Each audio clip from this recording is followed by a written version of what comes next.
మామూలుగానే నడవగలుగుతున్నారు ఇప్పుడు. ఓకేరా, మామూలుగా నడుస్తున్నాయి ఇప్పుడు, పర్లేదు. అంటే ఎన్ని సిట్టింగ్స్ అయ్యాక నడవగలుగుతున్నారు? ఫస్ట్ సిట్టింగ్ అవ్వంగానే కొంచెం నడవగలిగారా? ఓకే, పర్లేదు. ఫస్ట్ సిట్టింగ్ కాగానే నడుస్తున్నా. ఫస్ట్ సిట్టింగ్ అవ్వంగానే నడవడం కాన్ఫిడెన్స్ వచ్చిందా? ఓకేరా, ఫస్ట్ నుంచే స్టార్ట్ అయింది. ఇంటికి వెళ్ళానే పర్లేదు. ఫస్ట్ పిఆర్పి చేస్తారు కదా, తర్వాత కొంచెం తగ్గినట్టు అయిపోయింది. మళ్ళీ మనకు ప్లాస్మా ఎక్కిస్తారు కదా, ఎక్కించినప్పుడు మామూలుగా అయిపోయింది.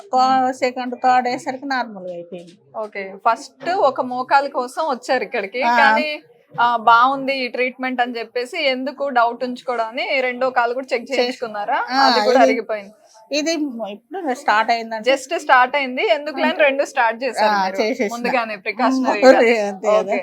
హ్యాపీగా ఉన్నారా ఇప్పుడు నడవడం గానీ? చాలా సంతోషం. అంటే సైడ్ ఎఫెక్ట్స్ గానీ అసలు ఏం లేవా? అలాంటి ఏం లేవు.